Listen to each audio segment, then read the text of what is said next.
Bonjour à toutes et bonjour à tous, bienvenue sur ma chaîne de Minuit Crypto, j'espère que vous allez bien mes amis, nous terminons le week-end, nous sommes le dimanche 26 février 2023, comme tous les dimanches on fait le tour de l'actu, tout ce qui s'est passé dans la semaine, on survole les titres, je vous en dis 2-3 mots comme ça, mais on en parle sur Twitch dans la semaine, évidemment le soir vous me retrouvez à partir de 20h30 et là on peut débattre de tout ce qu'on désire. Et sinon, je mets les liens, donc vous pouvez creuser ce qui vraiment vous intéresse.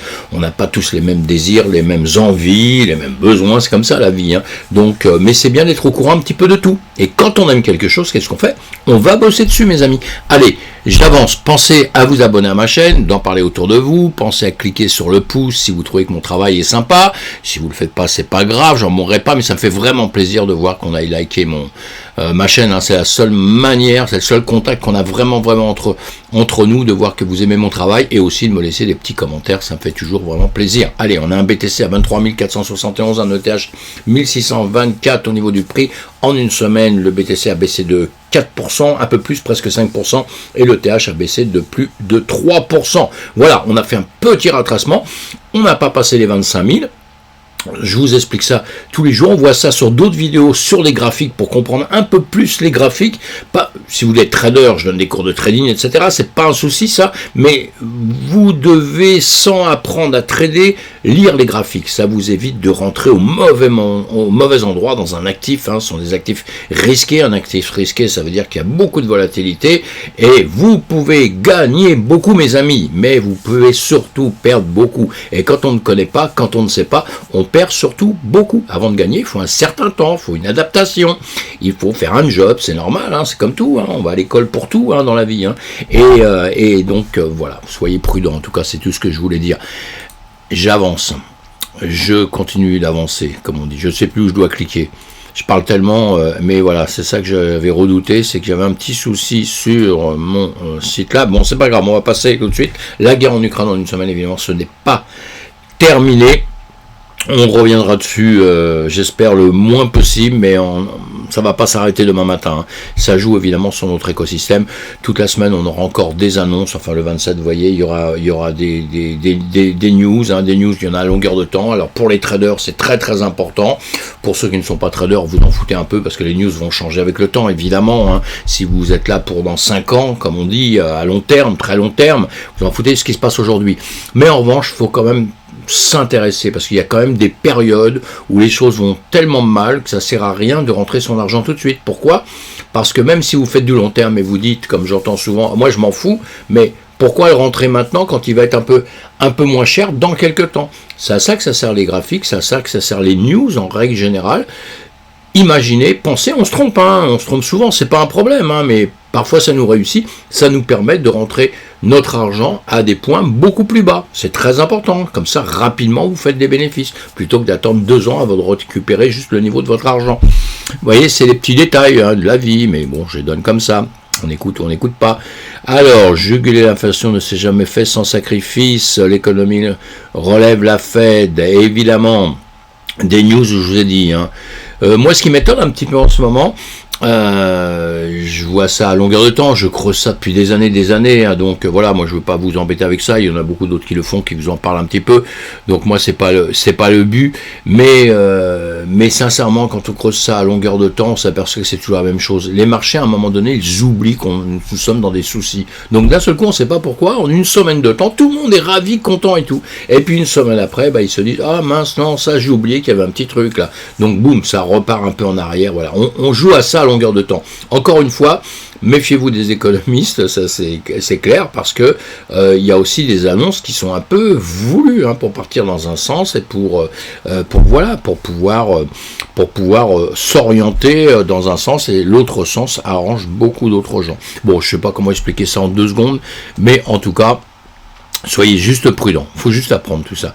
Le S&P 500, le BTC1, on voit en une semaine, nous on parle d'une semaine, ce qui s'est passé en une semaine, comme ça c'est juste pour voir un petit peu les choses. Donc, chaque bougie représente une journée, vous avez 1, 2, 3, 4, 5 jours ouvrables, puisque les week-ends, nous sommes fermés, quand on va sur certains marchés, et bien là on voit que de toute façon la tendance sur le S&P 500 c'était la baisse, et que la tendance sur le BTC1 aussi, c'était aussi la baisse, hein, maintenant sur les spots, sur le marché spot, le BTC, comme tout le monde va le voir, on voit bien aussi que nous sommes aussi en baisse. Et quand on regarde le graphique comme ça, en journée, on n'aime pas ce genre de choses. Vous voyez, vous avez une voûte comme ça, et là vous retrouvez une autre voûte.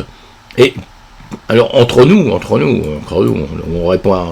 on répétera personne, hein, mais pourquoi ça ne ferait pas ça, et pourquoi ça ne ferait pas ça jusqu'ici?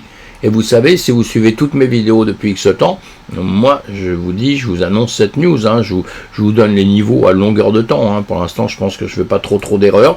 Et on peut faire un petit retracement. Vous voyez, on peut faire un petit retracement. Dans l'immédiat, je vous l'agrandis un peu mieux. Je ne dis pas que ça va descendre à 14 000, à 15 000. Je vous ai... Vous voyez toutes mes vidéos, vous verrez les discours que j'ai, je tiens toujours la route pareil. Je pense qu'on va redescendre par ici. Si je vais faire une chose aussi, vous voyez, là c'était la même chose, hein, parce que j'avais dit ici qu'on va descendre, ça n'a pas descendu tout de suite, ça a continué, c'est descendu juste après. Hein. Donc celle-ci, je fais toujours les choses sur ces graphiques-là, je m'en sers pas pour trader, je m'en sers juste pour vous faire voir. Donc cela, c'est pour ça qu'il y a beaucoup de choses souvent dessus.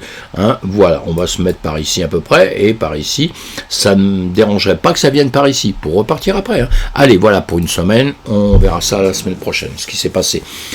Sinon, donc, en 7 jours ici, on a quelques cryptos qui ont performé quand même. Hein. Vous voyez, le STX, hein, le stack, lui, 96% en 7 jours. Hein. Là encore, le ANKR, vous voyez, il a fait 31%, le SSV, 29%. Vous voyez, dans notre misère, quelque part, on a toujours des cryptos qui performent autrement. C'est pour ça qu'on fait les graphiques, c'est pour ça qu'on voit à longueur de sang, ça entre nous le soir ou personnellement, et pour voir un peu où est-ce qu'on peut mettre les pieds ou pas. Tout ça, ça s'étudie gentiment, mes amis. Hein. C'est pas en une journée, vous vous levez pas le matin en disant tiens, celui-ci, super, il a fait 96%, je vais dessus. Parce que celui-ci va peut-être retracer un peu et vous allez souffrir. Donc d'accord, ou alors vous n'allez pas le prendre au bon endroit. Il fallait être à la base pour pouvoir profiter des 100%. Justement. Allez, j'avance. En tout cas sur les news. Voilà, bon, en une semaine, on est toujours au même niveau que ce que je vous ai dit tout à l'heure, donc je vais avancer, pas rester là-dessus. Alors, Discrass, je vais vous mettre tout ça en français, c'est le but de la vidéo, c'est de faire des infos en français, avec le minimum d'anglais pour ceux qui ne sont pas des professionnels de l'anglais, et moi non plus, hein, j'ai un anglais qui est déplorable. Allez, le fondateur, je le comprends très très bien, hein, je l'écris un peu, mais alors pour le parler, c'est un problème.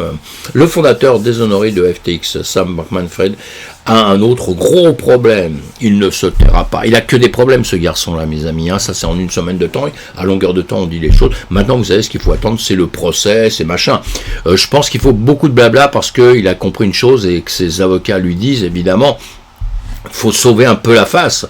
Parce que c'est un gros problème, il a fait perdre de l'argent à énormément de gens, ce type-là, hein. Donc tout ce qu'il a fait, c'est un peu frauduleux, on va dire, puisque c'est un professionnel quand même dans le domaine, peut-être trop jeune, mais un professionnel dans le domaine, donc il sait bien ce qu'il a fait, il sait bien quand il a été sur des terrains où il ne devait pas y mettre les pieds, ni les mains, ni tout ce que vous voulez au monde.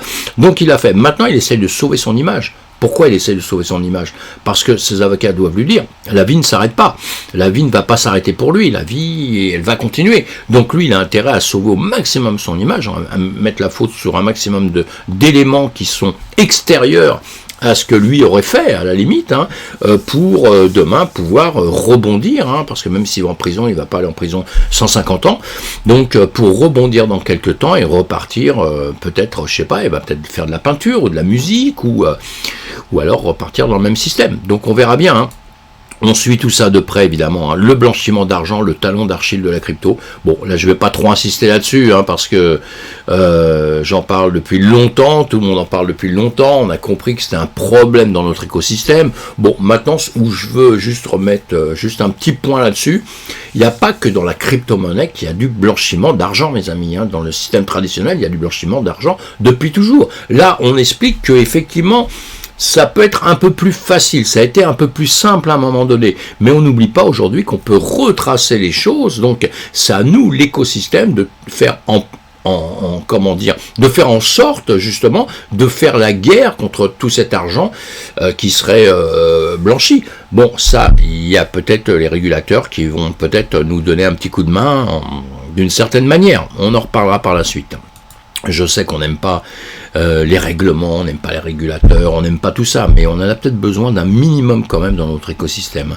Le mystère autour de la disparition de Rujana Ignotova, la reine des cryptos, plane toujours, vieille escroquerie, piquait beaucoup d'argent, donc on en a parlé cette semaine, on a parlé là, on a parlé sur, voilà, ça c'était vieux, c'est un 24 janvier 2023, ça c'est beaucoup plus vieux maintenant, et donc RFM Business en a parlé aussi, apparemment elle aurait été tuée, bon on verra bien si c'est sûr ou pas, bon ça fait partie des faits divers, mais tout ça c'est quelqu'un qui avait volé énormément d'argent dans l'écosystème, quoi, hein, donc c'était une affaire qu'on suivait il y a assez longtemps, et apparemment un mauvais dénouement pour elle en tout cas, hein.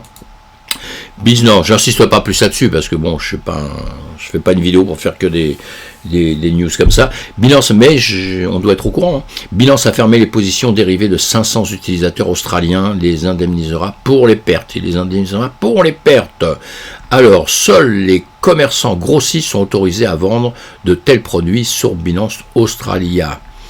Binance a déclaré jeudi qu'il avait incorrectement étiqueté 500 utilisateurs australiens comme investisseurs en gros, ce qui entraîne la fermeture sans cérémonie de leur position sur dérivés. Évidemment, le particulier n'a pas les mêmes droits qu'un professionnel. Des documents montrant que Binance Australia n'a jamais autorisé les commerçants de détail à négocier les contrats à terme et des produits dérivés financiers sur la plateforme conformément au règlement local. Seuls les commerçants grossistes sont autorisés à vendre de tels produits sur Binance Australia. Chaque pays a sa réglementation. La France, hein, on a déjà parlé, mais la France a eu le même souci. Hein. Beaucoup de gens faisaient du trading avec des effets de levier, tout ça. Et tout ça, ça a disparu en France. Hein. D'autres pays, c'est exactement la même chose. C'est les combats qu'il y a actuellement, justement, qu'il y a dans les plateformes de trading régulières, comment je vais dire, traditionnelles, hein, et la crypto doit se plier à ce que dit aussi le monde traditionnel. Ingenies signe un partenariat avec Binance pour déployer en France une solution de paiement en crypto-monnaie en magasin. Ça, c'était une bonne news. Hein. Ce partenariat constitue une étape majeure dans l'adoption de paiement en crypto-monnaie. Cette solution, désormais disponible sur les terminaux de paiement Axiom d'Ingenico, est conçu pour accepter plus de 50 cryptos. Ça fait partie des bonnes news. Je vous mets tous les liens, vous allez creuser, si vous n'avez pas été là la semaine, si vous n'êtes pas au courant, vous allez creuser tout ça, les jetons. Bing Chat GPT, Pump and Dump émergent par douzaines. Et oui, des arnaques, hein, des arnaques. La société de sécurité blockchain Peckshield a sonné l'alarme après avoir trouvé des dizaines de jetons pétrants et liés au chatbot ChatGPT aligné par l'intelligence artificielle. Encore une fois, méfiez-vous les arnaques, méfiez-vous avant de mettre vos billes quelque part. Il faut faire très attention. Je ne suis pas un conseiller en investissement. Donc, je vous dis ça comme un pote, mais faites attention, votre argent est précieux, mes amis, on a du mal à le gagner, il faut travailler longtemps pour le gagner, ou même si vous avez hérité, même si vous tombez du ciel, même n'importe quoi, on fait attention, on doit toujours prendre ses renseignements. Je vous le dis, je vous répète ça, hein, je dois être un peu casse-pied, hein, mais croyez-moi, même en disant ça, il y a des gens qui vous disent quelques temps après, ah ouais, mais t'as vu, j'ai fait ça, et t'as vu ce qui m'arrive? Bah oui, en 2 secondes, parce qu'on croit qu'on a l'affaire du siècle. Vous savez, on doit se réveiller le matin, à mon avis, il y a son réveil qui sonne, on se met sur son téléphone, ou machin, on voit un truc arriver avec une proposition où vous allez être millionnaire dans peu de jours, hein, ou peut-être la veille même, hein, d'accord? Et là, on saute les 2 pieds dans le plat, quoi.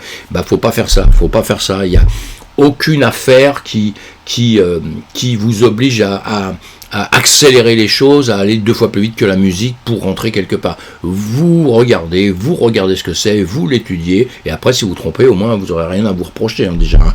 Et puis si vous réussissez, tant mieux. La rapidité n'a jamais rien apporté dans la finance, jamais. La société de sécurité blockchain permet à sonner l'alarme après avoir trouvé des dizaines de jetons, moi je l'ai dit, donc on fait attention. À Yuga Labs, le logo des NFT Bored est-il plagié? Alors ça, c'était une sacrée news, parce que bon, Yuga Labs, je pensais pas qu'ils allaient plagier un truc comme ça, mais apparemment, histoire de logo, là, hein, qu'ils auraient été piqués autre part, donc voilà, petite news, allez, je vous mets les liens, vous regardez tout ça. La place de NFT Blur annonce un nouvel airdrop de 300 millions de dollars en jetons Blur, qui va récompenser les utilisateurs les plus fidèles. Alors, le combat cette semaine, c'est quoi? C'est eux et c'est OpenSea. Voici comment OpenSea compte récupérer sa place de leader sur le marché NFT. Il y a 2 liens là, hein, vous pouvez aller lire ça. Combat entre les deux, évidemment, une nouvelle blockchain qui arrive, qui fait des avantages, tout ça, contre une vieille blockchain qui se croyait bien en place. Et actuellement, un petit peu, c'est la guéguerre entre ces deux comment dire, ces 2 marketplaces, hein, NFT. Donc, vous allez creuser tout ça, on a déjà pas mal, tout le monde en parle, hein, mais bon, c'est bon de le savoir, et c'est bon de suivre un petit peu ce qui va se passer, hein. Si on est mouillé dans l'une ou dans l'autre, il faut suivre tout ça de près, hein. Coinbase dévoile son propre Layer 2 pour la blockchain Ethereum. Voilà, ça c'est une bonne news aussi. Voilà une énorme annonce, hein. L'exchange de crypto-monnaie américaine Coinbase, l'un des plus importants au monde en termes de volume échangé, vient de dévoiler son propre Layer 2 basé sur la blockchain d'Ethereum. Ces Layer 2 sont des solutions de scalabilité visant à résoudre les problèmes inhérents aux blockchains sur lesquels ils reposent. Dans le cas présent, Base profitera de la sécurité du réseau Ethereum tout en améliorant significativement ses capacités techniques et ses frais de transaction. Pour en savoir plus, voilà, vous lisez cet article-là. Évidemment, on a des journalistes qui se cassent la tête à nous mettre des articles. C'est pour aller lire, hein. Moi, je fais que ça, hein. Jour et nuit, je lis des articles partout. J'adore ça. Et des trucs techniques à longueur de temps depuis des années. Et c'est comme ça qu'on progresse, mes amis, hein. Ça ne tombe jamais du ciel. Donc, n'hésitez pas à faire la même chose, ou en tout cas, de survoler comme ça. Il y a plein de vidéos, vous pouvez écouter. Il y a plein de gens à écouter. Vous écoutez, vous prenez des notes, hein, si vous êtes impliqué, évidemment. Et si vous voulez rentrer dedans, il faut aussi écouter, parce que il faut essayer de comprendre un peu tout ça. C'est pas toujours simple, hein. La vie privée est devenue un tabou, déclare le projet crypto-anarchiste DarkFi. Un groupe de développeurs pseudonymes de DarkFi s'est entretenu avec Cointelegraph, donc c'est ce que je vous mets là, de l'évolution de la cryptographie au milieu des problèmes de confidentialité, gros problème qu'on a, hein, des mauvais acteurs et de la surveillance gouvernementale. Tout le problème qu'on a actuellement, évidemment, hein. Pierre-Joseph Prudhomme a introduit l'une des premières critiques de l'autorité centralisée en 1848, quelques années après la publication de son livre, désormais un classique, Qu'est-ce que la propriété, et appelant à l'abolition de la propriété de l'État. Selon le point de vue de Prudhomme, tout changement politique serait limité sans changement économique. Son travail est au cœur de l'anarchisme, une théorie politique sceptique quant à la justification de l'autorité et du pouvoir, selon l'encyclopédie de philosophie de Stanford.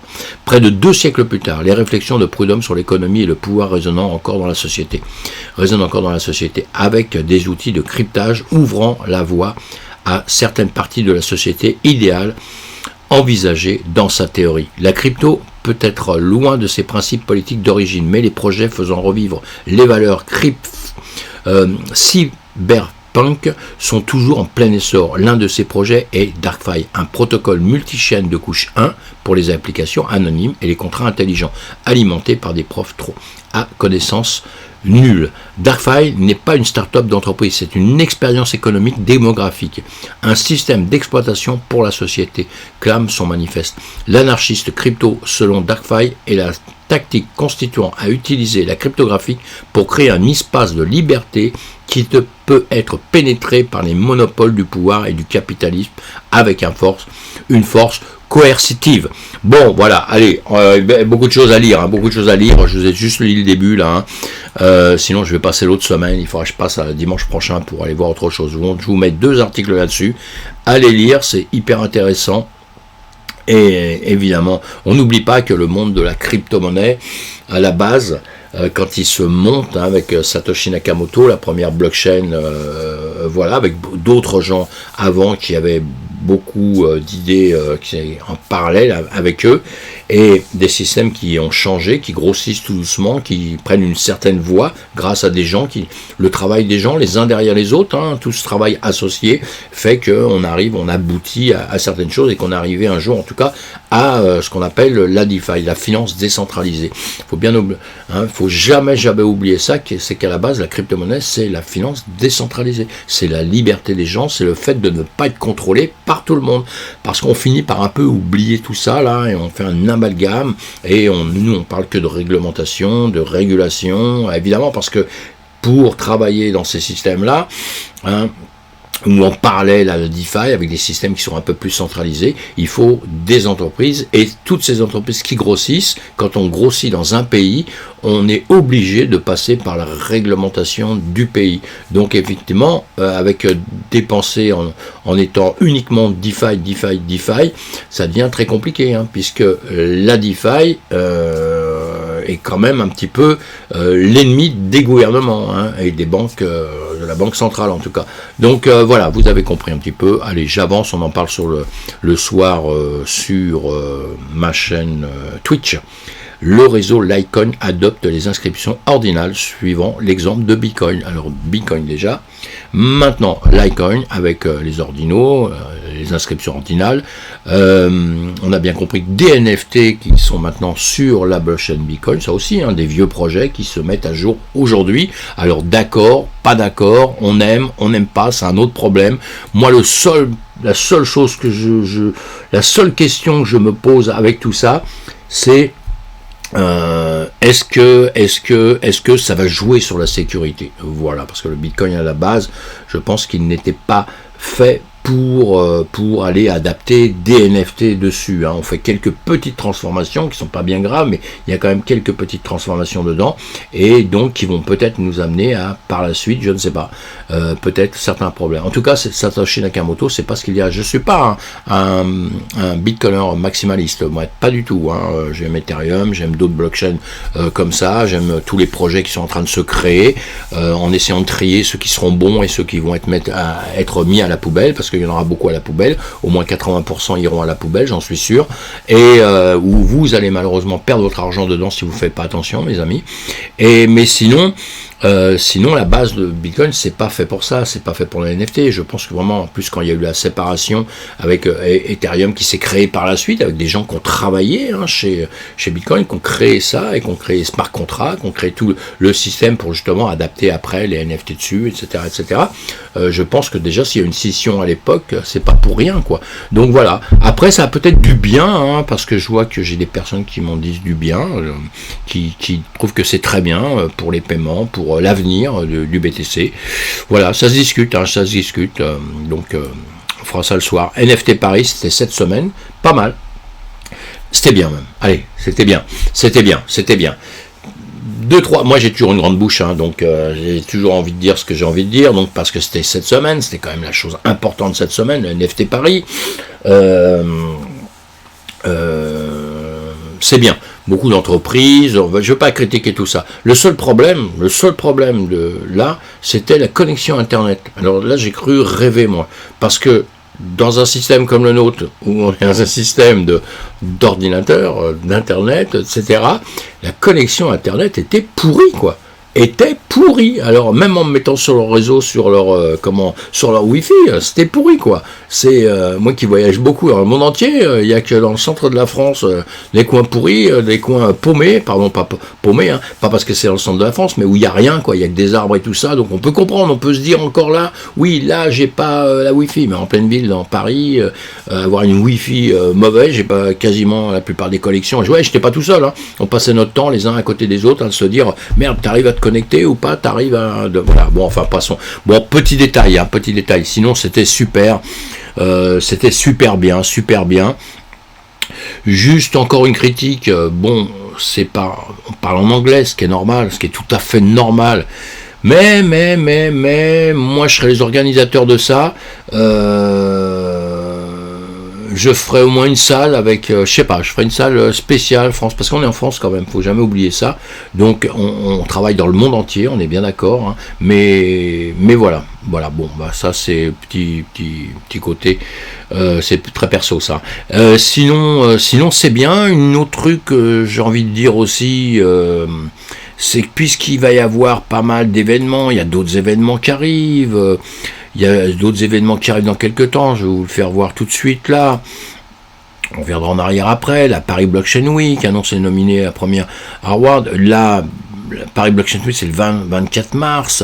Parce que c'est un peu petit, le NFT Paris, c'était pas mal, mais c'était un peu petit quand même, Pourquoi, moi je suis habitué au salon, aux foires, pourquoi ils se réuniraient, ils essaieraient pas tous de trouver un accord pour nous faire un truc grandiose à Paris. Il y a de la place, il y a de la place, il y a des endroits où ils peuvent le faire, et réunir plusieurs choses comme ça au même moment à la limite, au même moment, sur peut-être plus de jours, vous voyez, comme ça tout le monde tout le monde irait partout, et ça donnerait une puissance, ça donnerait une vraie puissance à tout ça, avec deux parties bien séparées, une partie pour la Blockchain Week, une partie pour NFT Paris, enfin voilà, juste des trucs comme ça que j'ai envie de dire, et puis c'est tout. Voilà mes amis, en tout cas, je reviens en arrière parce que j'ai zappé du coup.